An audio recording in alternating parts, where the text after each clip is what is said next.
झारखंड प्रदेश कांग्रेस प्रभारी अविनाश पांडे के खिलाफ रांची में चुनाव आचार संहिता उल्लंघन का मामला दर्ज कराया गया था। पार्टी के कार्यक्रम में भाग लेने पहुंचे अविनाश पांडे ने बयान दिया था कि पंचायत चुनाव में जीतने वाले प्रतिनिधियों को पार्टी में जगह दी जाएगी।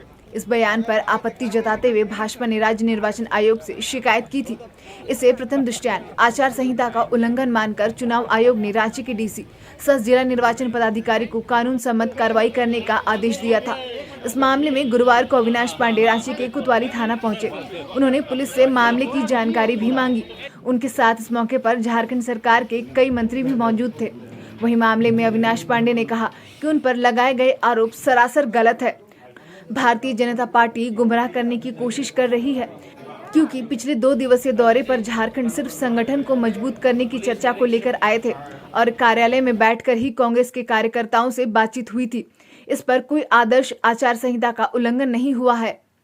जिस प्रकार से भारतीय जनता पार्टी आज मानसिक रूप से बहुत ही कमजोर, हताश और निराश जो महसूस हो रही है, उसको और साबित होता है कि जिस प्रकार से उन्होंने थाने में मेरे खिलाफ चुनाव की आचार संहिता का उल्लंघन करने का आरोप लगाते हुए माननीय निर्वाचन अधिकारी के पास में शिकायत की।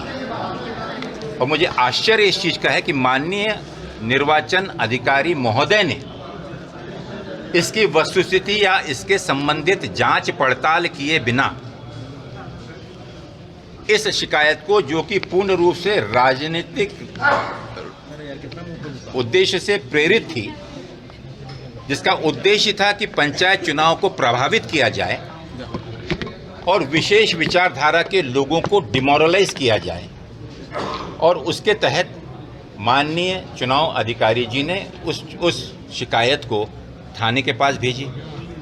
आश्चर्य और उस चीज़ का है कि माननीय थाना प्रभारी जी ने भी जिस किसी प्रलोभन या जिस किसी अज्ञानतावश उस शिकायत पर बुद्धिपूर्ण तरीके से अध्ययन न करते हुए जिन धाराओं का उल्लेख इस शिकायत में किया है, आईपीसी की धारा 188, आईपीसी 188 और पीपल्स रिप्रेजेंटेटिव एक्ट 130, अगर जो भी ज्ञाता हैं वो इस चीज़ को कर लें कि अगर मेरे कार्यालय के अंदर में बैठकर मेरे पार्टी की राजनीतिक गतिविधियों से संबंधित और हमारे भविष्य के प्रोग्रामों का निर्धारण करने के लिए, उसका नियोजन करने के लिए अगर मैं कोई चर्चा कर रहा हूं जो जून महीने में होने वाला है, और उसमें मेरे कार्यक्रम का विवरण देते हुए मैं उल्लेख करता हूं कि वहां पर जनप्रतिनिधि, चाहे वो पंचायत के हों,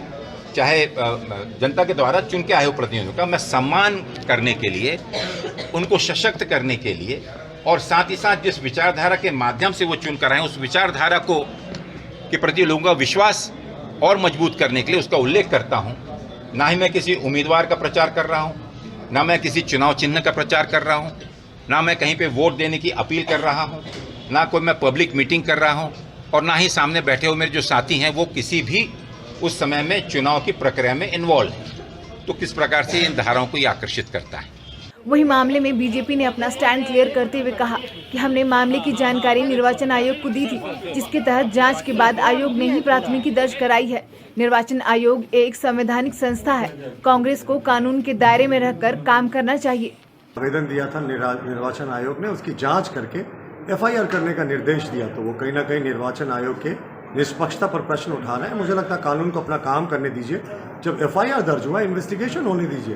क्यों वो डर रहे इन्वेस्टिगेशन से? ये हमने तो कंप्लेन किया था, एफआईआर तो निर्वाचन आयोग के आदेश पे दर्ज हुआ। तो अब क्या कांग्रेस को संवैधानिक संस्थाओं पर भी विश्वास नहीं रहा? उनका कहना है कि ये आरोप ही बेवजह है। अब ये तो इन्वेस्टिगेशन के दौरान तय होगा। उनका पब्लिक डोमेन पे बयान आया था कि जो लोग जीतेंगे पंचायत चुनाव को उन्हें अच्छे पद दिया जाएगा पार्टी में। तो ये साफ तौर पर प्रलोभन है, खास करके जब ये चुनाव पार्टीगत दलगत आधार पर नहीं हो रहा है। उसके बाद हमारे कंप्लेन पे तो निर्वाचन आयोग ने आगे की कार्रवाई की है, एफआईआर की, तो उन्हें इतना डर क्यों लगे? गौरतलब हो कि भारतीय जनता पार्टी ने राज्य चुनाव आयोग को शिकायत करते हुए यह भी कहा था कि पंचायत चुनाव संपन्न होने तक कांग्रेस प्रभारी अविनाश पांडे की झारखंड यात्रा पर प्रतिबंध लगा दी जाए, लेकिन चुनाव आयोग ने इस मांग को ठुकरा दिया था। आयोग ने अविनाश पांडे के बयान को आचार संहिता उल्लंघन का मामला बताते हुए प्राथमिकी दर्ज कराने का निर्देश अवश्य से जारी कर दिया था। इसी के बाद यह मामला कोतवाली थाने में दर्ज कराया गया।